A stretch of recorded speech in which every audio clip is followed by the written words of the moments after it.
Welcome to my channel, subscribe now. His is a story of a mother who never gave up. She drove a taxi day and night to feed her 2 daughters. One cold night, everything changed in 1 second. Let's begin the story. My name is Lavra. I am 33 years old. I live in Chicago, Illinois. I am a mother of 2 lovely daughters. Their names are Emily and Lucy. They are my whole life. I wake up for them. I work for them. I breathe for them. Without my daughters, my life has no meaning. Life was never easy for me. When I was very young, my mother passed away. I grew up without her love. I felt alone most of the time. Later, I got married. I believed my life would become happy. I believed I would have a family. But I was wrong. When my younger daughter was still a baby, my husband left us. He walked away one morning and never came back. He did not call. He did not send money. He did not ask about his children. It was like we never existed. From that day, I became a single mother. I have no parents, no brothers, no sisters. I have no one to help me. I did everything alone. We lived in a very small apartment. The rooms were tiny, but it was our home. Every month, I worried about rent. Every night, I worried about the future. I did not go to college. I did not have a good education. I searched for work, but no one wanted to hire me. Finally, I became a taxi driver. I did not own the car. I rented it every month. Before earning money, I already had to give money away. I drove all day and sometimes all night. I drove when I was tired.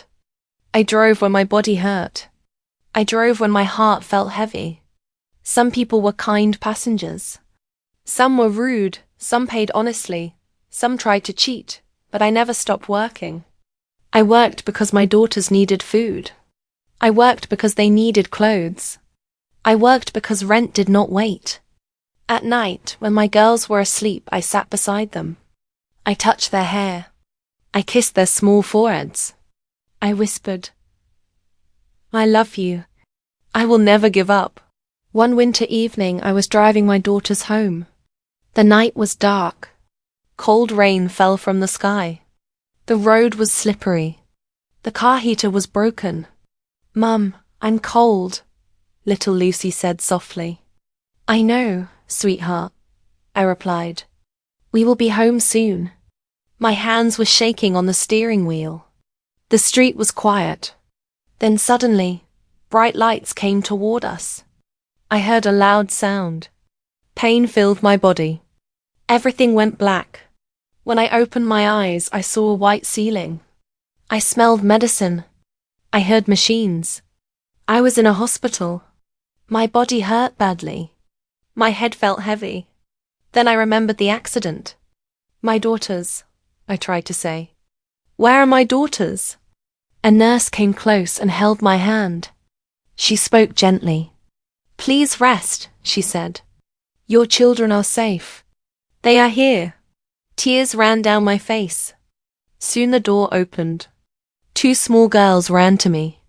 "Mom," they cried. They hugged me tightly, and I cried with them. The doctor came later. His face was serious. "You broke your leg," he said. "You need surgery. You must rest for many weeks." Fear filled my heart. I could not work. I could not drive. How would I pay rent? How would I feed my children? Then I remembered the taxi. The rented car was destroyed. The owner asked for $10,000. I had nothing.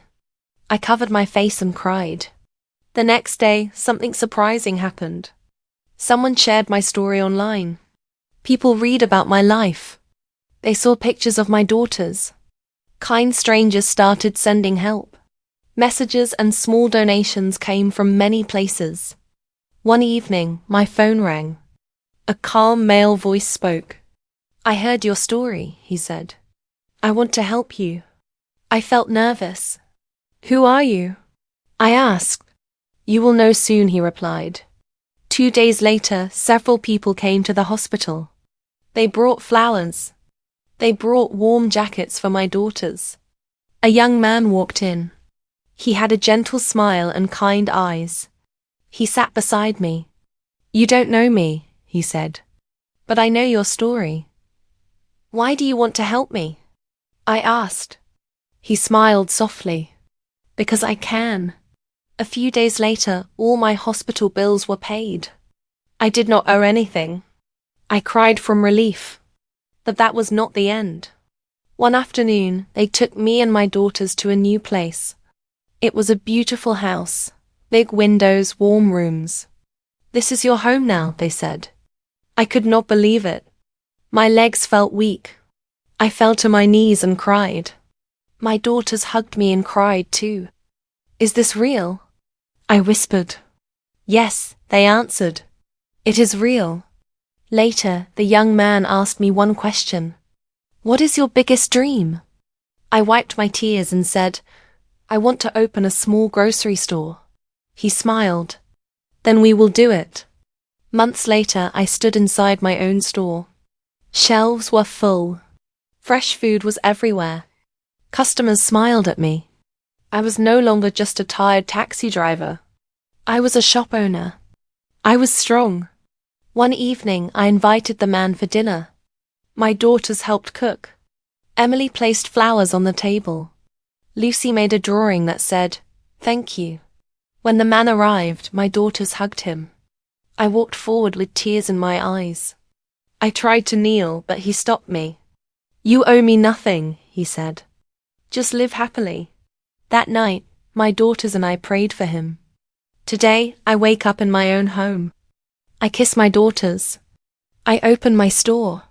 I smile again. Because sometimes one kind person can change a whole life. The story teaches us even when life is hard. Staying strong and loving your family brings hope. Kind people still exist, and one act of kindness can change your whole life. Let's learn a new word, resilient.